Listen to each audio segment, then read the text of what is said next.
믿으실지 모르시겠지만, 에, 뭐 제가 뭐 지금 이번 대통령이 나이를 한 살 깎아주셔갖고 이제 53인데, 그럼에도 불구하고 저는 목회할 날이 좀 남았잖아요. 그래도 일주일에 한 두세 번은 제 마지막을 항상 생각합니다. 그래서 마지막에 은퇴할 때 나는 어떤 모습으로 은퇴를 해야 될까 뭐 이런 생각하고, 또 마무리하면서 어떤 말을 나는 좀 전해야 될까 뭐 이런 생각하고, 또 은퇴한 후에 나는 어떻게 살지 뭐 이런 생각을 해요. 그 이유가, 너무 목사님들 중에 안 좋게 은퇴하시는 분들을 많이 봐서 열심히 사역을 하시다가 마지막 모습이 아름답지 않게 끝나고, 참 안타깝게 참 그런 실망스러운 부분들을 너무 많이 봐서 저는 이제 그렇게 생각을 했어요. 나는 그러지 말아야 될 텐데. 근데 이제 왜 그랬는지를 잘 살펴보면 몇 가지 이유가 있는데, 처음은 은퇴를 준비를 안 하시는 거예요. 대부분 목사님이 분명히 정년이 있고 또 한계가 있음에도 불구하고 자기는 좀 오래 끝까지 사역을 하실 거라고 생각하시는 것 같아요. 분명히 날이 다가오는데. 그래 놓으니까 이제 막상 그날이 오면 이제 생각과 말이 달라지는 거죠. 뭐 이런 거 제가 여러 번 봤어요. 한 목사님은 교회를 이제 개척을 잘 하시고 부흥을 시키고서는 그러셨어요. 조기 은퇴를 하시겠다고 해서 동사 목사님을 불렀어요. 그래서 이제 그 동사 목사님 데려올 때 약속을 한 3년, 2, 3년 나랑 같이 이렇게 사역을 하다가 이렇게 넘겨받아라 이렇게 하고 왔는데, 1년이 지나면서 말이 바뀌고, 2년이 지나면서 말이 바뀌고, 또 3년이 지나면서 말이 바뀌고, 그래서 결국 다 하고 가셨어요. 근데 더 황당한 거는 다 하고 원로 목사님이 되셔서 떠나셔야 되는데, 제가 알기로는 아직까지 못 떠나고 계신다고 알고 있습니다. 그래서 그 후임 목사님 되게 힘드시더라고요. 그래도 그분들 얘기를 들어보면 똑같아요. 은퇴 후를 생각을 안 하신 거죠. 그리고 두 번째는 뭐냐면, 이게 사람이 그러기가 쉽지는 않지만 처음의 마음이라는 게 있지 않습니까? 특별히 이제 사역자에게 가장 중요한 것은, 인격은 매일매일 다듬어줘야 되나 하나님이 주신 사명의 마음은 변치를 말아야 되거든요. 근데 이게 하루 지나고 이틀 지나고 사흘 지나면 나도 모르게 이제 그 자리가 아닌 거예요. 마치 이런 거하고 똑같은데, 여러분 흐르는 강물에서 그 자리를 고수하고 지켜내려면 어떻게 됩니까? 계속해서 거슬러서 수영을 해야 되잖아요. 그죠? 그 자리에 머물러 있기 위해서. 근데 그걸 안 하면 나는 그냥 가만히 있었는데 나도 모르게 저기 떠내려가는 거잖아요. 사역자는 마음 지키는 게 되게 중요하고, 처음에 하나님 주셨던 그것을 지켜내는 게 되게 중요한데, 그 노력을 멈추면 이제 끝나는 거예요. 그러면 자기도 모르게 참 이상한 모습이 될 수도 있는, 제가 그걸 여러 번 봤기 때문에 제 마지막을 항상 생각하려고 노력을 하거든요. 근데 오늘 말씀 속에서 사역자 혹은 우리 사명자 혹은 우리 예수 믿는 사람의 마지막의 아름다움이 무엇인지를 보게 됩니다. 그것은 여호수아의 이야기고, 여호수아는 오늘 23장, 24장에 더불어서 두 번에 걸쳐서 이스라엘 백성에게 고별 설교를 해요. 그 처음을 이렇게 이야기하고 있는데, 23장 1절을 보니까 여호수아가 나이가 많아 늙은지라라고 나옵니다. 여호수아가 수명이 110세였거든요. 그러면은 대충 이때가 고별 설교를 할 때가 100세가 넘은 그 어느 날이었을 거예요. 몸이 많이 쇠했겠죠. 그리고 목소리도 많이 쇠하고 그런 상황에서 이제 첫 번째는 이제 백성들을 그 리더들만 불러서 자기의 이야기를 전하고, 두 번째는 모든 백성들을 다 모아서 자기의 말을 전합니다. 오늘 첫 23장은 리더들을 모아서 이 말씀을 전하는 장면인데, 이 리더들에게 했던 이야기가 참 기가 막혀요. 뭐라고 얘기하냐면, 우리 6절의 말씀을 같이 한번 읽어보도록 하겠습니다. 6절 말씀입니다. 시작. 그러므로 너희는 크게 힘써 모세의 율법책에 기록된 것을 다 지켜 행하라. 그것을 떠나 우로나 자로나 치우치지 말라. 우로나 자로나 치우치지 말라고 이야기를 하고 있습니다. 이 이야기를 여러분 기억하십니까? 여호수아서를 쭉 읽으셨던 분은 기억하시는데 1장에 나오는 얘기예요. 그러니까 여호수아가 모세가 죽은 다음에 마음이 답답한 상황 가운데 있지 않습니까?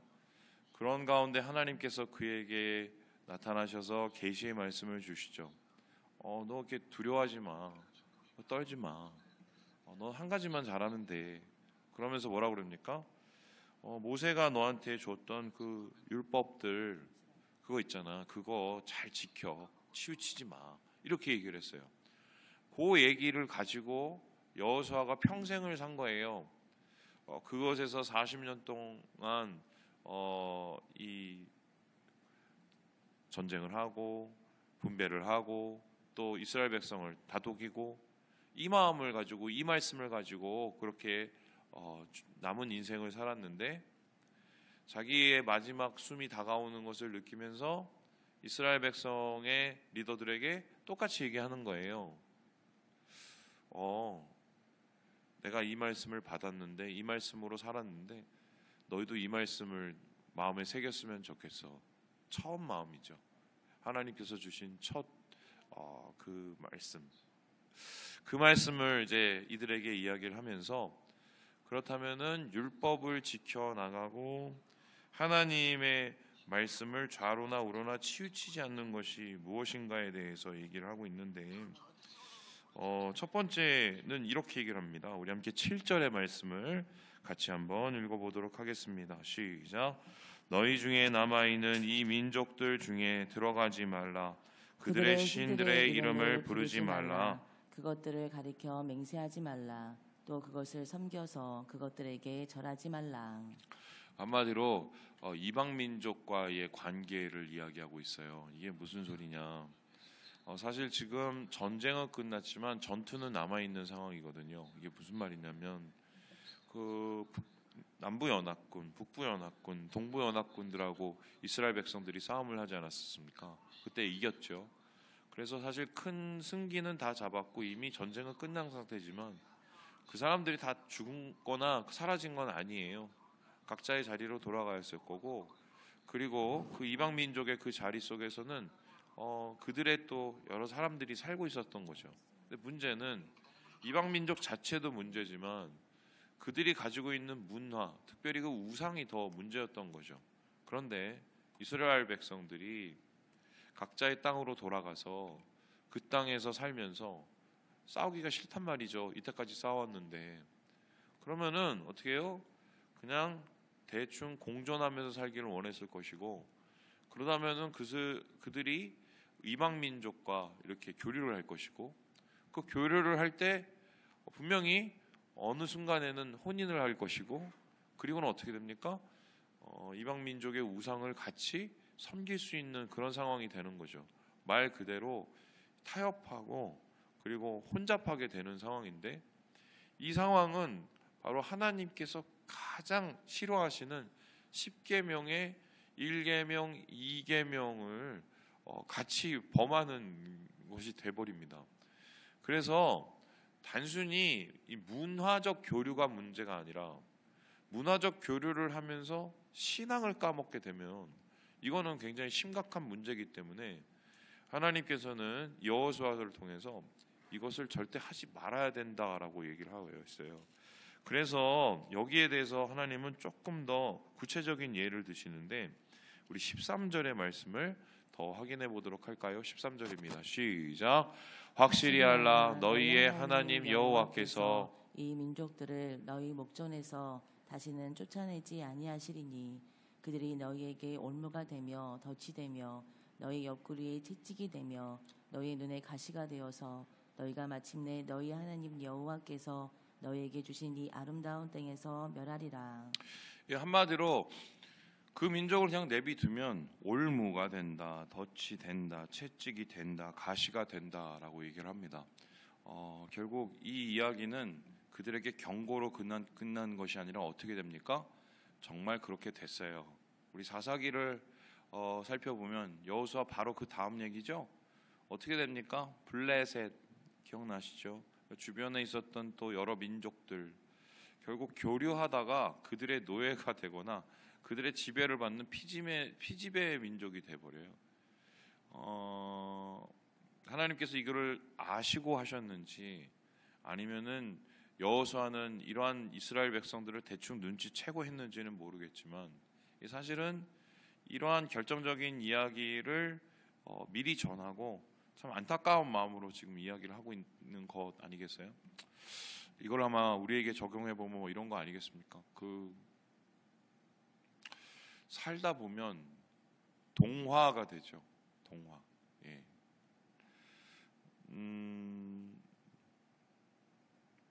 신기한 게 이제 그 선교지에 가보지 않습니까? 그러면 각 선교지마다 문화가 다르고 또 문화마다 있는 또 여러 가지 독특한 특성들이 있어요.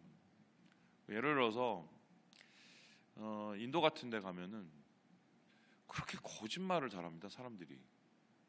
예, 거짓말을 그렇게 잘해요.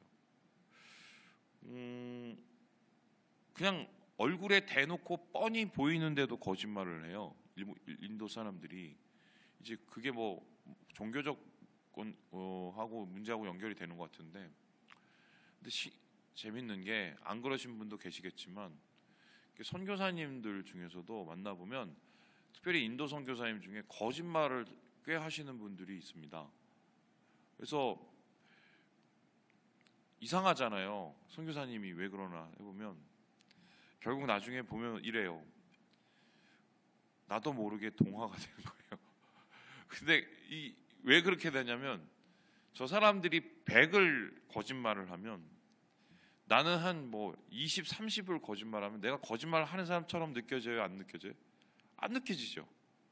그런데 객관적인 기준에서 다른 타지에서 온 사람이 그걸 보면 거짓말을 하고 있는 거거든요.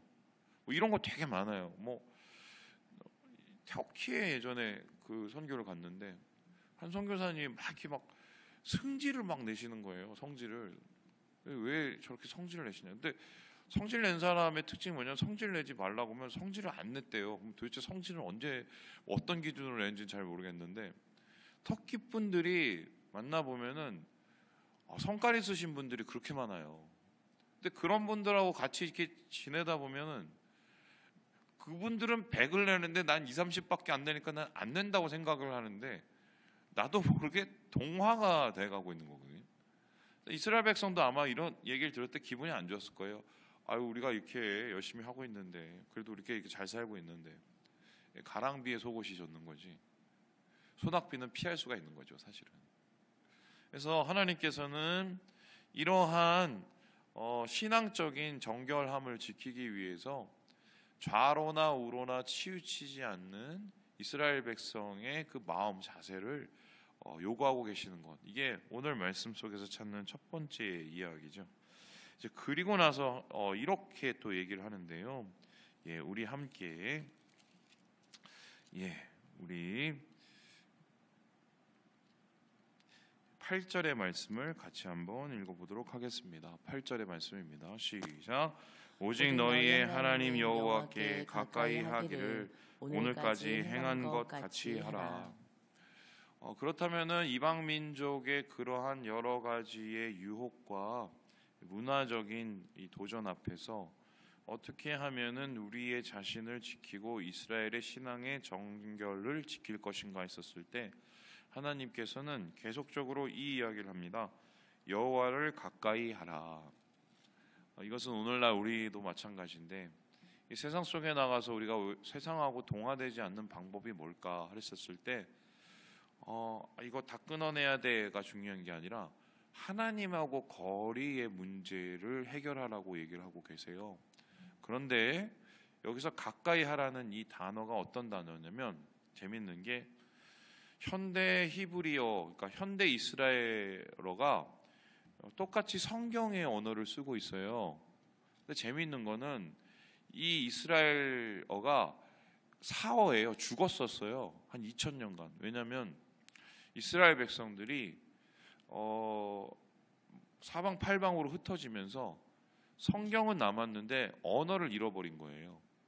그래서 자기가 살고 있는 나라의 그 언어가 자기의 모국어가 됐었거든요. 러시아면 러시아, 아니면 유럽이면 유럽, 뭐 이렇게 모국어가 된 거예요. 근데 나중에 이스라엘이 건국하고 나서 다시 이스라엘 모았을 때 막 여러 언어들이 있었을 거 아니에요. 그러면서 무엇을 하냐면 이 사람들이 현대 히브리어를 만들어요. 현대 히브리어를 어떻게 만드냐? 성경에 나오는 그 단어를 가지고 이렇게 여러 가지 조합을 해갖고 새로 만든 언어가 지금 이스라엘어예요. 네, 참 재밌죠? 그런데 지금 현대 이스라엘에서 가까이 하다는 이 단어가 어떤 뜻으로 쓰이냐면 용접하다예요. 용접 아시죠? 뭐 불꽃 튀겨가면서 이렇게 딱 붙여놓잖아요. 그렇죠? 그러니까 하나님하고의 관계를 우리가 정말 딱 달라붙어서 떨어지지 않아야 이방 민족의 문화적 그런 도전에서 우리의 마음을 지킬 수 있다. 이렇게 얘기를 합니다. 우리 그 유초등부 어린이부 그 타이틀이 뭐 예껌이라고 그래. 제가 물어봤어요. 예껌이가 뭐냐고. 예껌이가 그랬더니 전도사님이 예수님 껌딱지라고. 그래서 그래 좋은 말이다. 붙어 있으란 소리잖아요. 붙어 있으란 소리, 그죠? 그러면은 하나님과 붙어 있고 여호와를 가까이 하는 것은 도대체 어떤 것일까 생각을 해보면 말은 쉬운데 되게 어려워요. 어떻게 하는 거냐? 최소한 모든 것 상황 속에서 하나님을 한 번이라도 기억해야 되는 겁니다. 이게 쉬울 것 같은데 굉장히 어려워요. 예전에 제가 훈련을 받는데 교육간사님이 훈련 내용을 주면서 숙제를 주셨어요. 그 숙제가 뭐였냐면 하루에 10가지씩 하나님께 묻기였어요.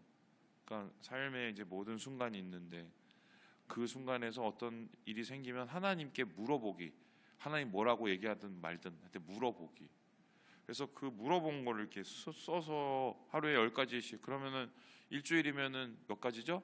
70가지잖아요. 그거 써오라고 했잖아요. 우리 생각에 뭐 그거 10가지 그거 못 물어봐 했는데 일주일이 딱 지났어요. 교육생들이 다 모였어요. 그 중에 그거를 다 써서 온 친구들이 몇 명이나 됐을 것 같아요? 한 명도 없어요. 그 소리에 우리 모두가 충격을 먹었는데 그냥 하나님과 별로 상관없이 너무 잘 사는 거죠. 그냥 주님이라고 얘기를 하면서 너무 하나님 없이 잘 사는 거예요.